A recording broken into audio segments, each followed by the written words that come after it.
Hello and welcome everybody to Spirit Matters. My name is Dayal and I'm here with my soul sister Achyuta Gopi. Our friend Kishore Chandra is not joining us today, so it's just the two of us.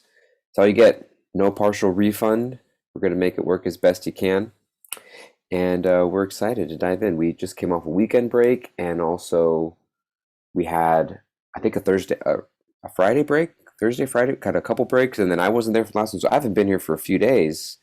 You guys have been talking about stuff. We were talking about where you left off, and also so many things going on in the world today. We're gonna see what pops up. But how are you doing first and foremost, dear Chuta?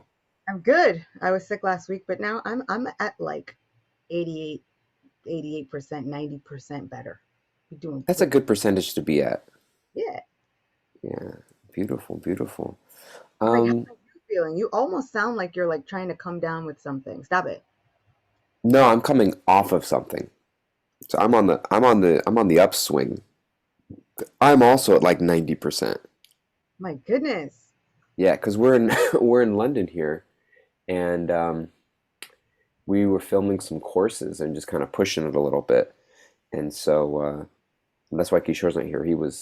I had it a little bit easier than him because I was just speaking. He was doing asana and moving and like for 8, 10 hours a day. So he's a little tired. I saw that. You're doing like all kinds of like scorpion looking poses all over the streets of London. Yeah, he was just painting the town. And Right? so, yeah, so I was actually just resting the last couple of days, but I'm feeling better and just kind of, I'm on the upswing. Yeah, I feel like may it be wonderful. May everything turn out wonderfully. I hope so. I hope so. When we were chatting beforehand just now, you were picking up a little bit about what you were talking last week, which is about vows, etc. And then you just shook your head and you were like, and there's so much going on in the world right now. So I just want to pick your brain in terms of where your heart is at this moment and what's going on for you that you think is worthy for us to launch into a spiritual discussion about. I think, getting a handle on people's triggers is difficult. Mm, There are so many unlimited varieties of people that there are then an unlimited amount of triggers.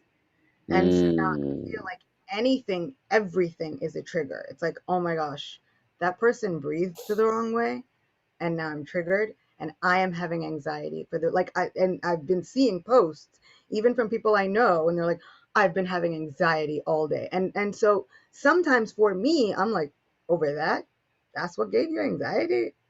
But right. it's not for me to say what could be somebody's trigger or not. But I do wonder, I'm like when does it cross the line and become too much? Like, what is there a line? Mm, Like? How do we? How are you supposed to juggle this? Because I'm like, then how do you live? yeah. Well, we need the app. You need the trigger app. You just plug something in and it comes, that's trigger worthy or not. That's a worthy trigger or that's just you overreacting. Right? I had someone once and they were asking me. They were like, oh, I know that you tell a lot of stories and stuff, but could you try and like tell some stories that like and they gave me like their list of requirements. Like, give me a pastime with like no demon killing, no anger, no this, no that, no whatever. And I was just like,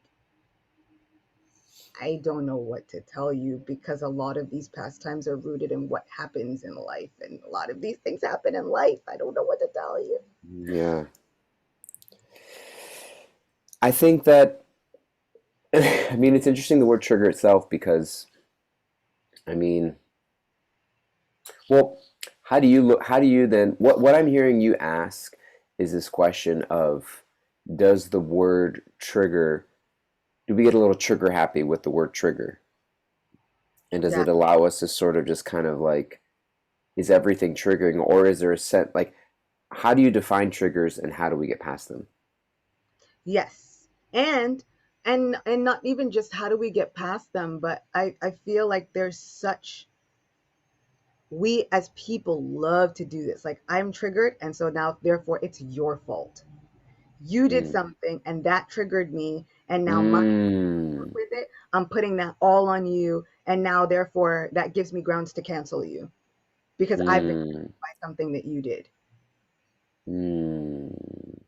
And I'm like, well, when, at what, how do we, somehow we've got to balance something. What needs to be balanced? That's what I'm trying to figure out. And I think sometimes it has to be our reaction.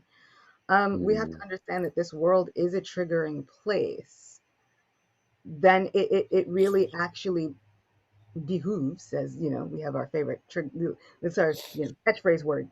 It behooves us to really look and see, okay, now that I've been triggered, and this happened even in a podcast, I'm like, well, then what's happening in me, and why am I feeling that way?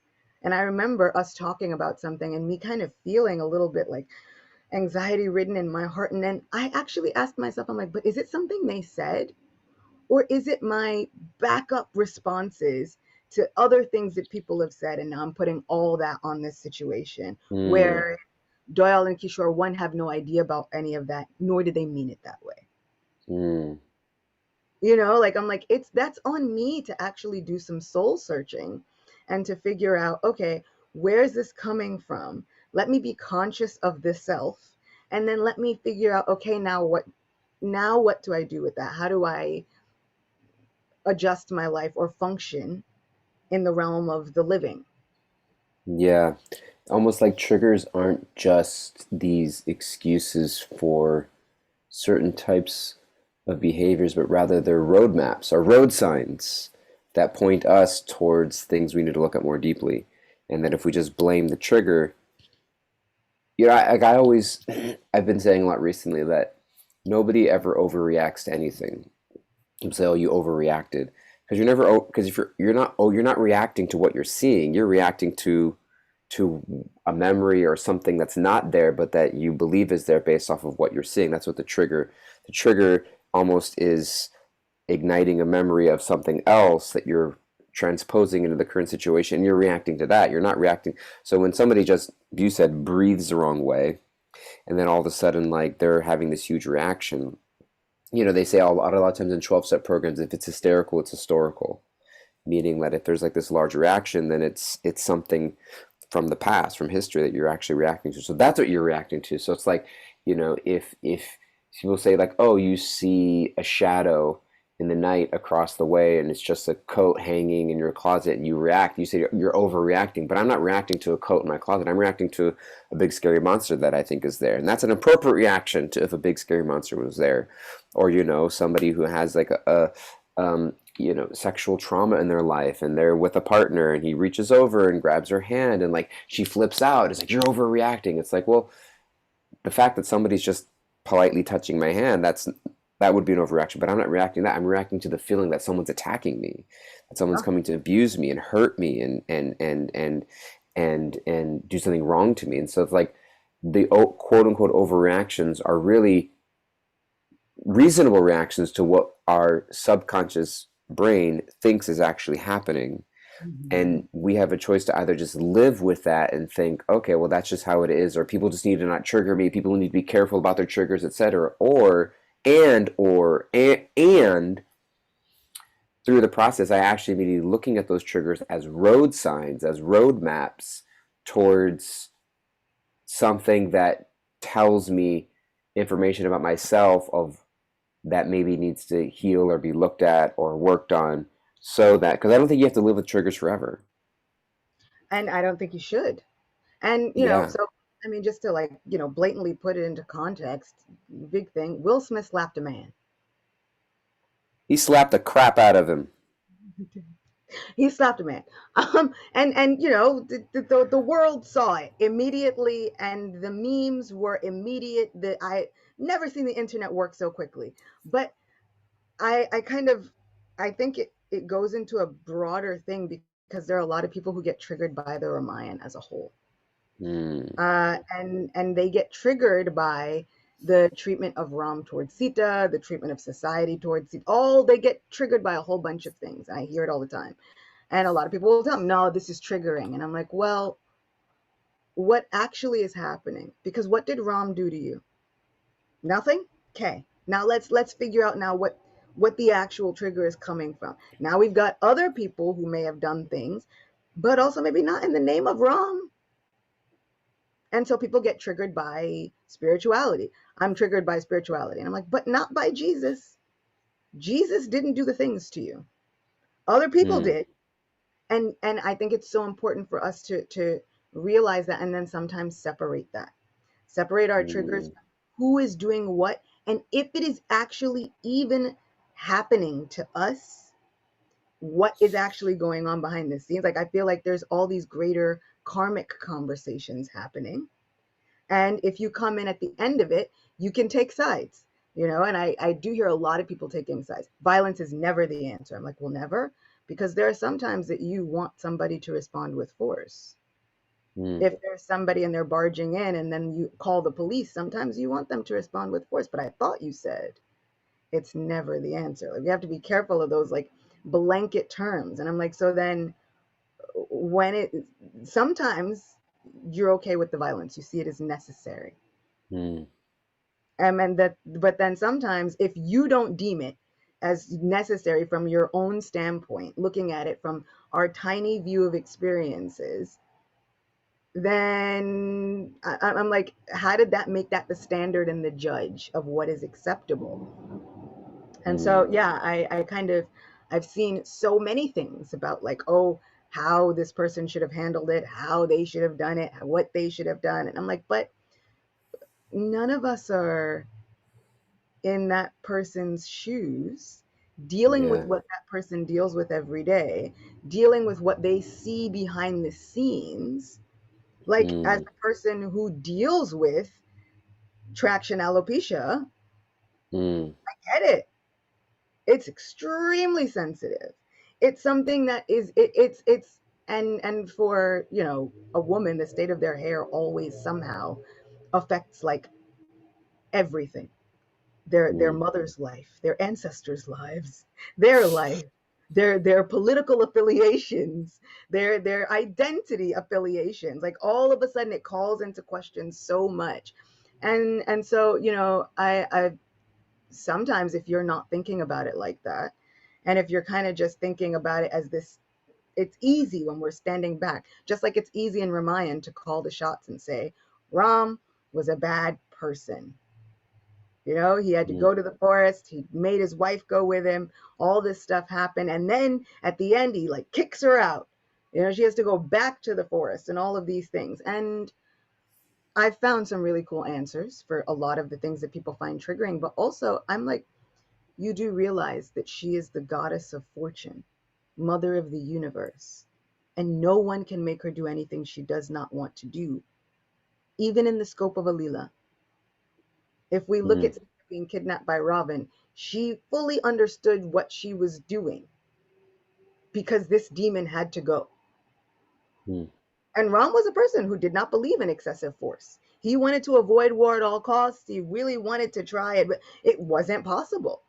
So at what point do we look at it and say, oh, well, the world has treated me this way as a woman, so now I'm swearing off all these things? And I've had people say, I can't go into any spirituality that is led by any kind of men. And I'm like, well, you're going to have a hard time because part of the population is male. mm. Do you want me to leave this podcast? Not at all. I actually want you to stay so much. I don't mind. Listen, wherever I can go, whatever step in, step out, whatever serves best, just let me know.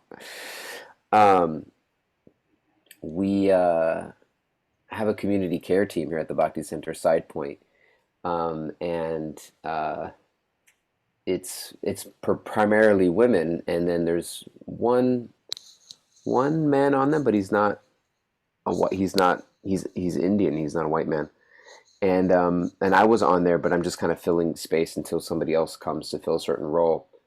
And one of the community care leaders was like, "I've never said this before, but we may need more white men on this team. Somebody to represent that, you know." And I was like, I'm here. I'll be it, the token white guy. Um, but I completely hear you out, and I appreciate everything you're saying so honestly and vulnerably. Um, and I I think it's really it's I saw a post which was I saw a post from Glennon Doyle, one of our good friends, Glennon Doyle, who posted something, and I don't know what her original caption was because Yeah. she changed it, but she wrote some post. It was something like that, like Hmm. violence is never the answer, and like love is never expressed or proved through violence, etc. Um, you know, although you have like, yeah, I mean, love is ever, etc. She mentioned that, and then she wrote in the comments something where she was getting a lot of pushback from black women, people that she knows, saying that as a white woman, they said this is not a conversation for you to have, and that there was like a call for her to listen more than feel she needs to speak into the conversation. So she was very humble about it, very and kind of like proved her salt, so to speak. She's like, "That's what I'm doing." She said, "I'm leaving this post up because I want to honor the people who have, um, and leaving the post up because I want to honor the dialogue that's been taking place by people who are commenting on it." And so, I think also there's a sense of, you know, that idea of does this need to be said? Does it need to be said right now? Does it need to be said right now by me? Um, and maybe there are conversation and dialogues that need to take place. But a big part of maturity is understanding what role do I play in that conversation that is supportive, productive, and appropriate. And maybe there's something that needs to be said, but it's not by me, or it's not by me in a certain way. And and I think that when we like in a world that we have today where everybody has a voice, which is powerful. We have these platforms. It Hmm. used to be you had something to say, there was no way to get it out. Now everyone's got a YouTube channel, a TikTok account, a social media feed, their own blog. It's like you can start your own news channel from your basement. Everyone's got their platforms, which is powerful and which has changed the landscape of media and communication, and positive, powerful things have happened as a result of that. And at the same time, everybody thinks they have the same voice in the conversation, which isn't true. It just isn't true. Not all social media accounts are created equally in that you have the same place at the table for certain conversations. And so I think that that's a huge part of it. And it gets into that place where we don't give people that. It's I think about this, with social media in general. It's like, imagine if you were just standing in a room and everyone's just shouting, Yeah. Yeah. you know and social media posts and comments, and like, how come you're not posting about this, and why aren't you commenting about this, is because maybe everyone's not just meant to be shouting right now. Maybe a few people are being meant to say something, and a few of us are listening, and like, dialogue is not everybody saying everything all at once. That's not productive dialogue and conversation. Hmm. Dialogue is also listening. Dialogue is doing research. Dialogue is doing assessment. Dialogue is taking it in. Dialogue is giving us time to process. Dialogue is responding thoughtfully. Dialogue is asking questions. You know, and I think in this, like, respond now, put it on your feed, trending hashtags, post if you care, reshare if you care. If you don't, that means you don't care. It's like all of these things. It actually sort of degrades the quality of valuable high level conversation, and it also um, it discredits the idea of that. You know, not all of us have the same spot at the table in certain conversations. Not to mention, I feel like, when we were growing up, like journalism was something that was tough because of the checks and balances, because of the fact checking, etc. And now there's like no checks and balances and no fact checking. And everybody Mm, has their news channel and half the information isn't even right, yeah, and everybody comes back later on, they're like, "Oh, After some more research, I've realized that so and so, and I'm like, and like you said, maybe the key is to realize that it's really important for us to know when to mind our business. um, and my parents were always big on that, like mind your business, mind your business. And so I've tried to try and learn a little bit how to mind my business.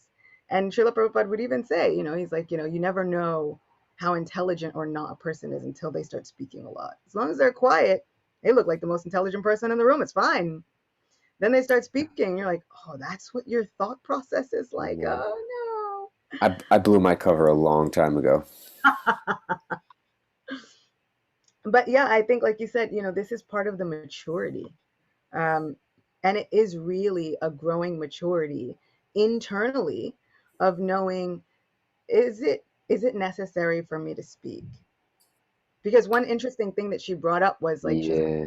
this is the excuse that's been going around for domestic violence for years. And I was like, this was a completely different situation. They were not in a domestic violence situation. Like, and I think my thing is, I grew up with warrior princes and reading about warrior princes, where if you had insulted a woman, so you've got Draupadi, right? And Ramayana, I mean Mahabharat really gets into it. You've got Draupadi, she's insulted, and Bhima, he looks and he's like, you dragged my wife in by the hair. He's like, make no mistake about it, I can't do anything about it right now, but as soon as I can do something about it. And he goes in depth. He's like, he makes a plan. He's like, I take this vow right this moment. The same hands, those same arms that you touched her hair with, I'm going to rip them off. And then I'm going to split your chest open with my bare hands. And then I'm going to take the blood and use it to wash her hair, to avenge the insult. So, like, these are the things that I grew up with. So, in my mind, when you get like actions and reactions, when you hear about somebody being insulted or something, I'm like, well, there seems to be some serious repercussions for that where I come from. Like, the way I've seen things, there's some things that could happen depending upon the person that you get into an altercation with. You gotta be careful. And so, what I think in my mind, everybody, you have to take into account where you come from, where everybody else comes from. And so when people were really like up in arms, I was actually with my sister, and I kind of turned and I was just like, they up in arms about that? And she was like, cause Bhima, right? And I'm like, I'm saying cause Bhima. Like, Bhima, he was, and he made good on the promise. Like, he did the things. And I realized the day that I was like, I realized when I had been romanticizing Mahabharat way too much. In my mind, it was like this really cotton candy, fluffy idea. And then I think I was watching, like, History Channel had that Vikings series for a long time. And they did Mm-hmm. something that was really gory as like a punishment.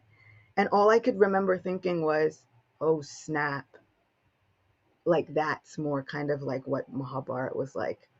I think I've been romanticizing this a lot in my mind. Like, in my mind, it was so much more valorous and chivalrous. Like, I was just focused on the comeuppance, like he Mm. avenged the insult. And then I was like, that was actually really gory. Like, woof, ghastly. I'm just thinking of Bhima and Draupadi sitting at the Academy Awards and Chris Rock making a joke at her, and Bhima coming up and Yeah, right? Can you imagine them at the Academy Awards? Somebody else offended her one time, and she's like, look, she knew she couldn't go to the others. They were going to talk too much. They were going to try and mm, reason it out. She went to Bhima. She's like, either he lives or I live, but somebody's not living to see the next mm, sunrise. Like, either he goes or I go. And he went, yeah, and they always happen to go in this like very distinct, like, yeah, death way. But these are warriors. I mean, yeah.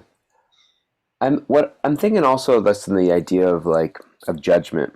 I'm thinking of judgment and how yeah, like when you're in school and you have a math problem and you're never judged or graded, and your teacher would always say you have to show your work. because you're never graded on the final answer itself. You're graded on the context in which you came to that result, um, and how I think a lot of times we see actions or we see things in life, and just like you said, it's easy to just create a judgment without looking at a context of something, of where somebody is or where they're coming from, or the where they came after it. And because I guess what I'm trying to say is that, like, the reason that when you submit a answer to a math problem and you submit your work is so the teacher knows where the room for growth is. And if we're only judging at a particular action at a particular moment in time, and we just cancel and we judge and we just define people by a moment, there's no room for growth. Yeah. It discourages people from ever feeling like they can grow. People start to identify with the judgments that are there, and then it actually reinforces the very type of behavior people are condemning, as opposed for giving space for retribution and growth and learning. And so I just think that, it sort of wrapped up in the context of what you originally started the conversation, is that triggers can be learning moments rather than, you know condemnations or Mhm. shame or whatever. They're learning moments. And that's what I when I look at this situation, and when I look at anything similar, I just think, like, okay, the constant question is, like, how are we learning, how are we growing, and how are we helping other people do the same? Yeah. And you like know you said, because when they don't become those teachable moments, both for the triggered and for the person doing the triggering, whether they know it or not, like you said, you start to become the thing that you are fighting against. And what mm, I feel is so sad is that um, Black people are so immediately labeled, oh, they're animals. mm, And I feel like that's what's starting to happen. mm, And I'm like, you know what? Like, but how does that make you any better? He yeah. decided he was going to handle and settle his dispute one way, but you're saying just because you said it and you didn't physically take an action, that should be okay. Because now the degradation of this other human, and I've seen it, like a lot of the comments, oh, he's an animal, oh, he should be locked up, oh, all this stuff. And I'm like, wait, what, really? Because somehow I thought we were calling for compassion, mm, because that response doesn't seem very compassionate either. yeah. And it's also, I mean, it's like, imagine if it was somebody that you knew really closely. What would be the first thing you do if it was someone that you knew really closely, that you, like, talked to regularly, had a relationship with, and a friend or a close family member, and I saw that happened? The first thing I'd want to do is I'm gonna call them and, like, how are you feeling? Tell me what happened. This is what I'm reading on the news.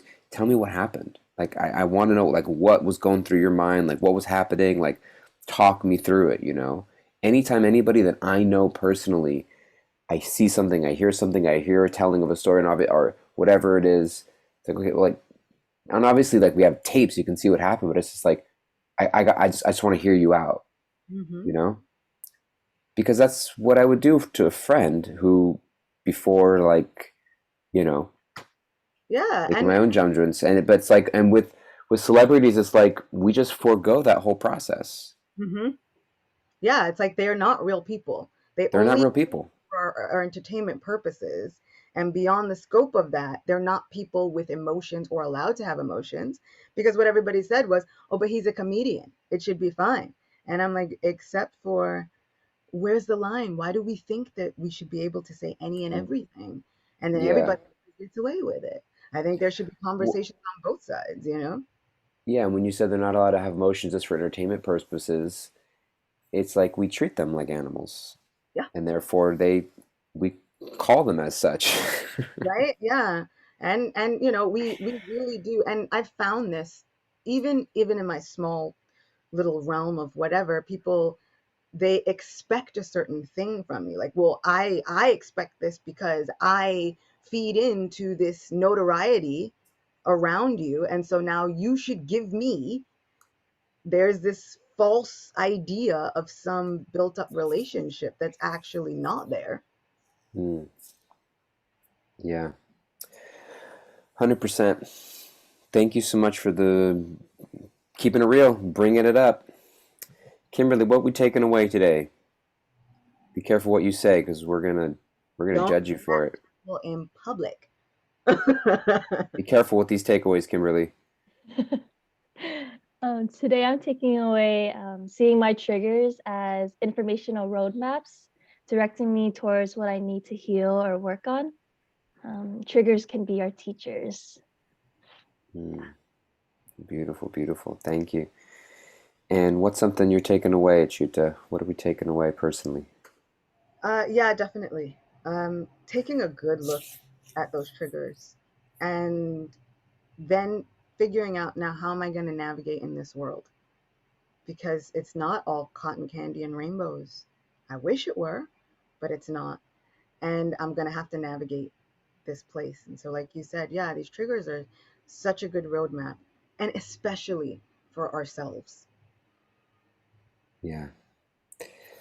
I'm taking away whenever there's a judgment that I feel towards somebody, I'm just going to take that as an opportunity to look deeper.